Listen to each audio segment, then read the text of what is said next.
श्री शिवाय नमस्तुभ्यम।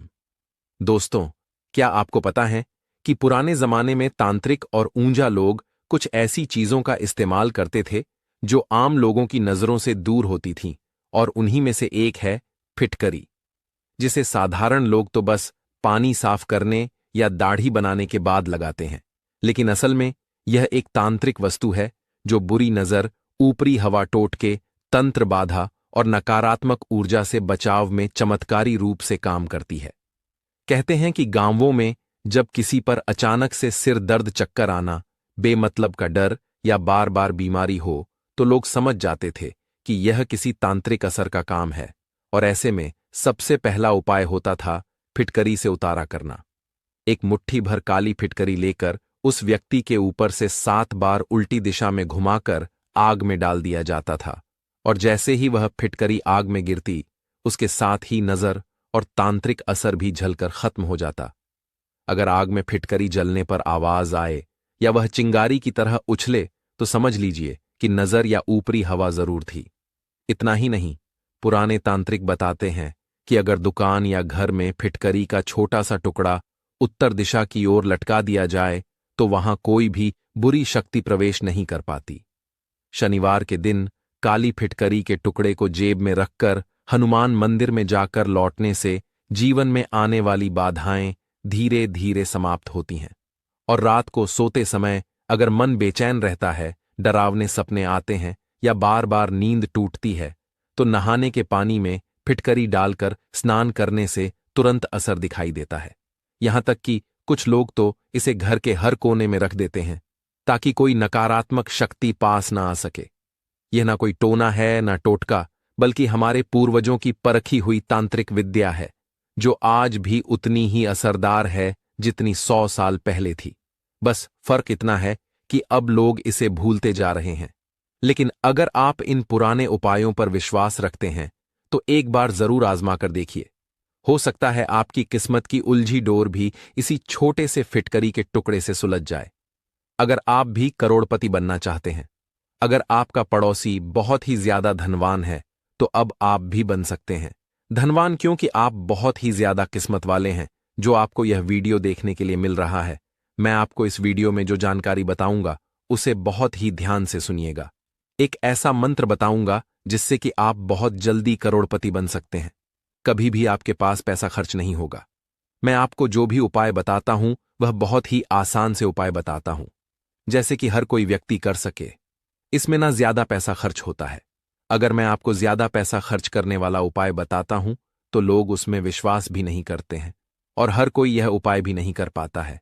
इसीलिए मैं बोल रहा हूं कि वीडियो को पूरा देखिए, और एक ऐसी जानकारी मैं आपको इसमें देने जा रहा हूं जिससे कि आप बहुत जल्दी करोड़पति बन जाएंगे।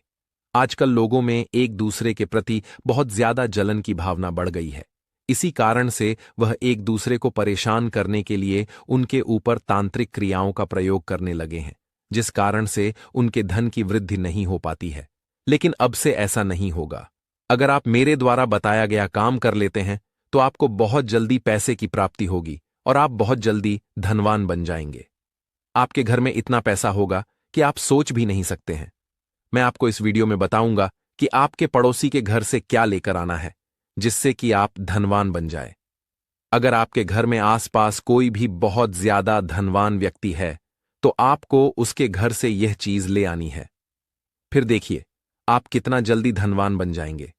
लेकिन जो मैं आपको बताऊंगा, उसे चीज को आप अपने पड़ोसी के घर से कभी भी नहीं लेकर आए। अगर वह लेकर आ जाते हैं, तो आप बर्बादी के रास्ते की ओर पहुंच जाएंगे। मैं वीडियो आप लोगों के फायदे के लिए ही बनाता हूं, और ऐसे उपाय बताता हूं जिससे आप ज्यादा मेहनत करें, बिना ही आसानी से कर सके, और आपको बहुत ज्यादा लाभ की प्राप्ति हो। आप वीडियो को पूरा देखिए। देखने के बाद ही आपको पता चलेगा कि यह वीडियो कितना ज्यादा खास है। सबसे पहले मैं आपको बता देता हूं कि आपको अपने पड़ोसी की कौन सी चीज काम में नहीं लेनी है। अगर आप उनकी यह चीज काम में लेते हैं, तो आपकी जिंदगी बर्बाद हो सकती है और आप पूरी तरह से कंगाल हो जाएंगे। आपको पैसों की हमेशा कमी रहेगी। चैनल को अभी तक सब्सक्राइब नहीं किया है, तो सबसे पहले चैनल को सब्सक्राइब कर दीजिए, वीडियो को लाइक कर दीजिए, साथ ही पास वाले बेल आइकन पर भी क्लिक कर दीजिए, जिससे कि आपको हमारे नए नए वीडियो का नोटिफिकेशन मिलता रहे। अगर आप सच में माता लक्ष्मी को प्रसन्न करना चाहते हैं तो कमेंट बॉक्स में जय मां लक्ष्मी जरूर लिखिए। अब हम बात करते हैं कि आपको अपने पड़ोसी की कौन सी चीज काम में नहीं लेना है। आपको किसी दूसरे के जूते चप्पल बिल्कुल भी काम में नहीं लेने हैं, क्योंकि जूते चप्पल शनि ग्रह पर प्रभाव डालते हैं। और अगर आप दूसरे व्यक्ति के जूते चप्पल काम में लेते हैं तो फिर हमारा शनि दोष लग जाता है। हमारे प्राचीन धर्मशास्त्रों में भी कहा गया है कि व्यक्ति के अच्छे बुरे कर्म उसके जूते चप्पल में होते हैं। इसीलिए किसी व्यक्ति की जब मृत्यु होती है तो उसे व्यक्ति के घर वाले चप्पल जूते नहीं पहनते हैं। आपने अक्सर देखा होगा, ऐसा इसलिए ही होता है कि उसे व्यक्ति के जो भी अच्छे बुरे कर्म होते हैं वह जूते चप्पल में आ जाते हैं। और अगर आप पहनते हैं तो फिर आप पर शनि की 7.5 भी लग सकती है। इसीलिए हमें कभी भी दूसरों के चप्पल जूते नहीं पहनना चाहिए। हमें किसी दूसरे व्यक्ति के चप्पल जूतों को भी नहीं लांघना चाहिए। अगर गलती से आपसे बीमार व्यक्ति के जूते चप्पल लांघ लेते हैं तो फिर उनकी बीमारी आपके ऊपर आने का खतरा रहता है। आप अपने पड़ोसी का झाड़ू कभी भी नहीं लेकर आए और ना ही अपना झाड़ू पड़ोसी को दें। अगर आपको अपना झाड़ू पड़ोसी को दे देते हैं तो आपके घर की लक्ष्मी आपसे रुष्ट हो जाएगी और हमें किसी का पुराना झाड़ू भी काम में नहीं लेना चाहिए। इससे माता लक्ष्मी हमसे नाराज हो जाती है और हमें उनके क्रोध का सामना करना पड़ सकता है। हमें कभी भी किसी भी दूसरे व्यक्ति का रुमाल या फिर पुराने कपड़े काम में नहीं लेना चाहिए। अगर कोई व्यक्ति नशा करता है, जैसे शराब आदि पीता है, तो उसका रुमाल तो बिल्कुल भी नहीं लेना चाहिए। अगर आप ले लेते हैं तो फिर आपकी उन्नति कभी भी नहीं होगी और आप बर्बादी के रास्ते पर चलते चले जाएंगे। अब एक जो चीज मैं आपको बताने जा रहा हूं उसे बहुत ही ध्यान से सुनिएगा, क्योंकि उसे लेने की गलती बिल्कुल भी आपको नहीं करनी है, क्योंकि वह हमारे समय का लेखा जोखा रखती है। मैं आपको बता देता हूं, आपको कभी भी किसी दूसरे व्यक्ति को अपनी घड़ी नहीं देनी चाहिए, ना ही दूसरे व्यक्ति की घड़ी आपको लेनी चाहिए, क्योंकि वह हमारे समय का लेखा जोखा रखती है। घड़ी को समय का प्रतीक माना जाता है। किसी दूसरे को अपनी घड़ी दे देता है तो वह बर्बादी के रास्ते पर बहुत जल्दी पहुंच जाएगा। आजकल फैशन के द्वार में लोग एक दूसरे की चीजों को देखकर आकर्षित होते हैं। अगर किसी की घड़ी उन्हें अच्छी लगती है तो वह अपने हाथ में पहन लेते हैं, लेकिन आपको बिल्कुल भी ऐसा नहीं करना है, क्योंकि घड़ी समय का अच्छा बुरा लेखा जोखा रखती है। ये सब चीज थी कि आपको अपने पड़ोसी की या फिर किसी भी दूसरे व्यक्ति की आपको कभी भी काम में नहीं लेना चाहिए। अब जो चीज मैं आपको बताने जा रहा हूं, अगर आप वह पड़ोसी की या किसी दूसरे व्यक्ति की मांग कर ले आते हैं तो फिर आपको करोड़पति बनने से कोई नहीं रोक सकता है। आप दुनिया के सबसे अमीर आदमी बन जाएंगे। अगर आप मेरे द्वारा बताई गई चीज ले आते हैं तो फिर आपको दुनिया की कोई सी भी ताकत अमीर बनने से नहीं रोक सकती है। मैं आपको जो सामान बता रहा हूं, आपको अपने पड़ोसी से मांग कर लाना है, चोरी कर कर नहीं। इस बात का आप ध्यान रखें। आपके आसपास जो भी सबसे ज्यादा धनवान व्यक्ति है, आप उसके घर से मांग कर लाते हैं तो आप उससे भी अधिक धनवान व्यक्ति बन जाएंगे। लेकिन मैं जो उपाय बता रहा हूं उसे आपको बहुत ही ध्यान से करना होगा। एक बात का आप विशेष ध्यान रखें, जो चीज मैं आपको बताने जा रहा हूं वह आपके पड़ोसी के घर से चुराकर नहीं लानी है, आपको उनसे मांग कर लानी है। आप पर वीडियो को पूरे ध्यान से देखें। कहीं समझ नहीं आए तो आप वीडियो को दोबारा देख सकते हैं, और अगर याद रखना चाहते हैं तो आप इसे कहीं पर लिख भी लीजिए कि आपको क्या क्या लाना है, जिससे कि आप करोड़पति बन सकें। आपको ऐसे पड़ोसी के घर से वह चीज लानी है जो सभी सुख साधनों से परिपूर्ण हो, उसके पास धन दौलत की कोई कमी नहीं हो, वह साधन संपन्न हो। ऐसे व्यक्ति के घर जाकर आपको उनसे एक कटोरी चीनी मांग कर लानी है। अब आप सोच रहे होंगे कि मैं चीनी मांगने का क्यों कह रहा हूं, इससे क्या होगा। मैं चीनी लाने को इसलिए बोल रहा हूं क्योंकि चीनी का सीधा संबंध भगवान हरि विष्णु से होता है और शुक्र ग्रह से ही इसका सीधा संबंध होता है। अगर आपका शुक्र ग्रह अच्छा नहीं है, कमजोर है, तो फिर आपके जीवन में परेशानियां बनी रहेगी। इसीलिए हमें शुक्र ग्रह के सुख शांति लाना बहुत ही जरूरी है।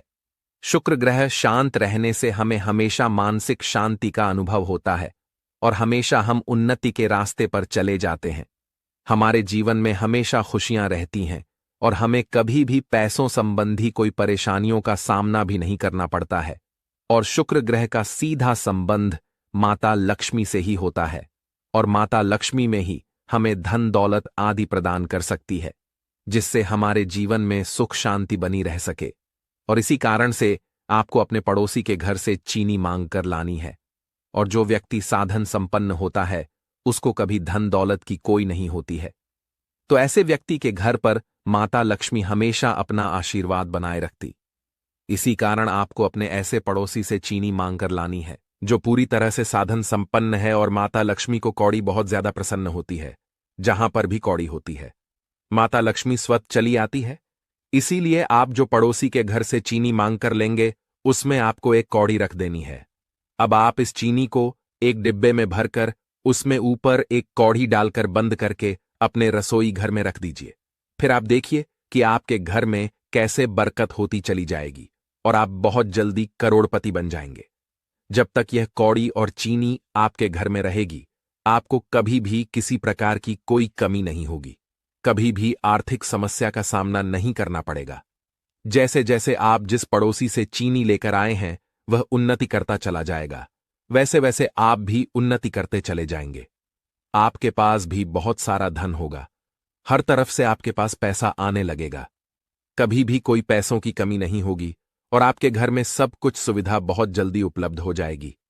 क्योंकि कौड़ी जिस घर में भी होती है माता लक्ष्मी उसे घर में श्रद्धा खींची चली आती है, क्योंकि कौड़ी को माता लक्ष्मी की बड़ी बहन के समान बताया गया है। अब मैं आपको एक और उपाय बता देता हूं जो कि आपके पड़ोसी के घर से एक चीज लाकर करना है।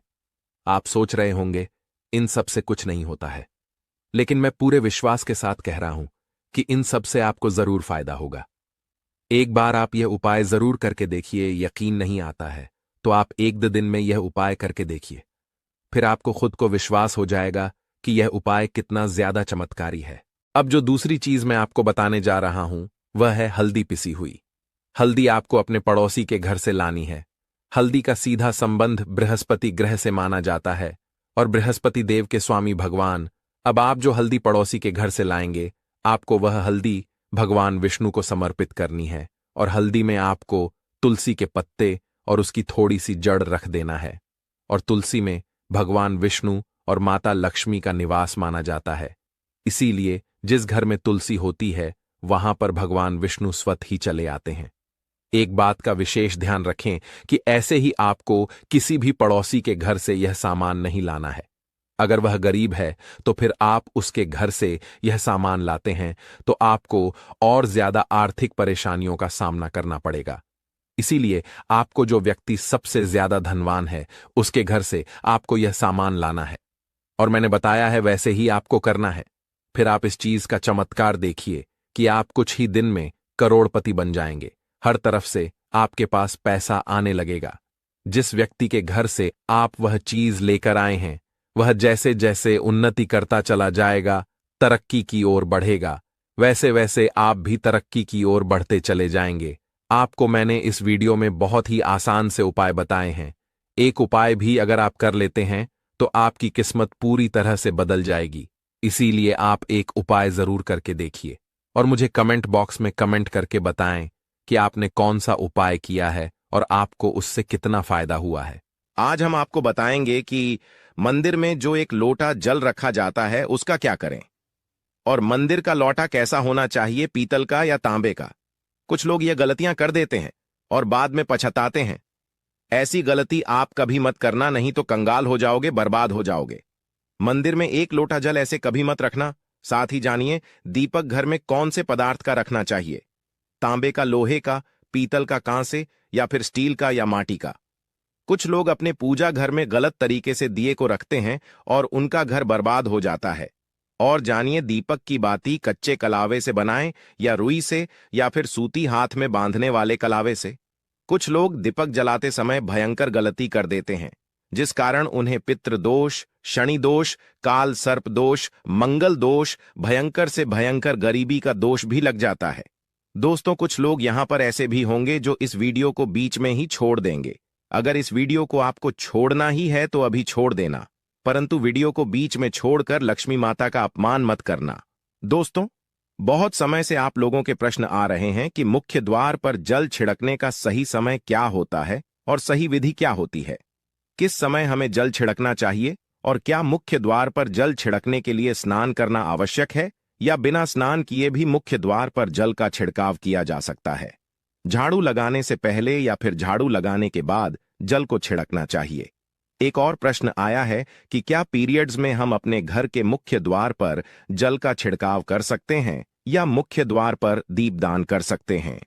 और जल्द से ही जुड़ा हुआ एक और प्रश्न है कि जब हम मुख्य द्वार पर जल चढ़ाते हैं तो घर के अंदर की तरफ से जल चढ़ाएं या घर के बाहर की तरफ से जल का छिड़काव करें। इसके बारे में कई लोग शंका में है, आज यह शंका भी दूर हो जाएगी। और मुख्य द्वार पर जल छिड़कने से संबंधित आपका अगला प्रश्न है कि कई ऐसे लोग हैं जो कि फ्लैट में रहते हैं, कुछ ऐसे लोग हैं जो कि किराए के मकान में रहते हैं, एक ही कमरे में रहते हैं, तो उन्हें अपने घर पर मुख्य द्वार पर दीपदान किस प्रकार से करना चाहिए, जल कहां छिड़कना चाहिए।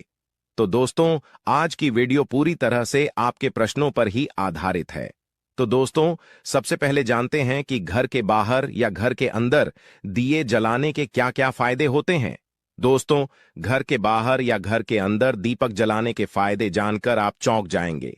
खासकर घर के बाहर दीपक जलाने से 5 वह फायदे जो आपको चौंकाने वाले हैं। दोस्तों, यह बात तो आप जानते हैं कि भगवान की पूजा के दौरान दीपक जरूर जलाया जाता है। हिंदू धर्म में पूजा करते वक्त लोग देसी घी या सरसों के तेल का दीपक जरूर जलाते हैं तथा तिल के तेल का दीपक भी जलाते हैं। हालांकि पूजा के लिए भगवान के सामने दीपक जलाना सिर्फ पूजा का एक तरीका ही नहीं है, बल्कि घर में दिया जलाना या घर के बाहर दिया जलाना कई तरह के फायदे मिलते हैं। दीपक जलाने से न सिर्फ कई शक्तियां जागृत होती हैं, बल्कि यह 5 बड़े फायदे भी मिलते हैं। तो चलिए जानते हैं। दोस्तों, नंबर 1, पृथ्वी से अंधकार दूर होता है। घर में दीपक जलाने से घर का अंधकार तो दूर होता ही है, साथ ही नकारात्मक ऊर्जा को भी कोसों दूर रखती है। यहां पर दीपक जलता है तो वहां पर सकारात्मक ऊर्जा का वास होता है। जाहिर सी बात है, जब घर में सकारात्मक ऊर्जा होगी तो भगवान का भी वास होगा। इसीलिए घर में शाम होने से पहले, रात होने से पहले दीपक अवश्य जलाया जाता है, ताकि घर में कोई गलत नकारात्मक ऊर्जा प्रवेश न कर पाए। दोस्तों, तेल से जले दीपक का प्रभाव उसके बुझने के आधे घंटे बाद तक वातावरण में बना रहता है, जबकि शुद्ध देसी घी का दीपक बुझने के बाद करीब 4 घंटे तक वातावरण को सकारात्मक रखता है। दोस्तों, नंबर 2, दीपक जलाना न सिर्फ धार्मिक नजरिए से फायदेमंद है, बल्कि वैज्ञानिक दृष्टिकोण से भी यह फायदा पहुंचाता है। जब घर में शुद्ध घी या सरसों के तेल से दीपक जलाया जाता है तो उसके धुएं से घर के माहौल में सात्विकता आती है और इससे आसपास के वातावरण में मौजूद हानिकारक कणों का विनाश होता है। दोस्तों, नंबर 3, घर में होता है सुख समृद्धि का वास। जिस घर में सुबह और शाम के वक्त भगवान के सामने दीपक जलाया जाता है तो उस घर पर हमेशा माता लक्ष्मी मेहरबान होती है। ऐसे घर में सुख समृद्धि का वास होता है। दीपक की लौ पूर्व दिशा में रखने से व्यक्ति दीर्घायु होता है, जबकि उत्तर दिशा में लो रखने से घर में धन और संपन्नता बढ़ती है। दीपक न सिर्फ हमारे घर के अंधकार को दूर करता है, बल्कि यह हमारे जीवन को भी अंधकार से प्रकाश की तरफ बढ़ाता है। दोस्तों, नंबर 4, बीमारियों को दूर भगाने में मददगार। घर में दिया जलाने से बीमारियां घर के आसपास भी नहीं भटकती। घर के सभी परिवार सदस्यों को हर बीमारी से बचाव मिलता है। खासकर दीपक के साथ एक लौंग जलाने से इसका असर दुगना हो जाता है, जिसमें चर्म रोग दूर करने के सारे गुण मौजूद होते हैं। इसलिए घी का दिया जलाना सेहत के लिहाज से काफी फायदेमंद है। दोस्तों, बात करते हैं नंबर 5 की। शुभ शक्तियां होती हैं आकर्षित। सनातन धर्म के अनुसार जिस घर में सुबह शाम दीपक जलाया जाता है तो वहां कभी अंधकार नहीं होता। उस घर में सुख समृद्धि का वास होता है। इतना ही नहीं, जलता हुआ दिया शुभ शक्तियों को चुंबक की तरह आपके घर की ओर खींचता है, जो कि आपके लिए बहुत ही शुभ माना जाता है। तो दोस्तों, अब जानते हैं कि मुख्य द्वार पर जल छिड़कने का सही समय क्या होता है और सही विधि क्या होती है। देखिए, अगर आप मुख्य द्वार पर जल चढ़ाते हैं तो आपको ध्यान रखना है कि जल आप एक दिन पहले ही, मतलब रात को सोने से पहले, एक पात्र में, कोई भी आप पात्र ले सकते हैं, जैसे कि आप तांबे का पात्र ले सकते हैं, तांबे का ना हो तो आप पीतल का ले सकते हैं, स्टील का ले सकते हैं, चांदी का ले सकते हैं। जो भी पात्र आपके पास उपलब्ध हो आप उसे ले सकते हैं। एक लोटे में थोड़ा सा गंगा जल डाल दीजिए और उसके ऊपर शुद्ध जल भर दीजिए। और हां, गंगा जल ना हो तो परेशान होने की आवश्यकता नहीं है। सिर्फ शुद्ध जल से भी आप पात्र को भर सकते हैं और उस जल से भरे पात्र को अपने घर की रसोई में रख दीजिए। अब जैसे कि आप अगले दिन सुबह उठकर जल का छिड़काव अपने घर के मुख्य द्वार पर करेंगे। देखिए, मुख्य द्वार पर जो सुबह सबसे पहले जल छिड़का जाता है वो हर प्रकार की समस्याओं को घर से दूर करने के लिए छिड़का जाता है।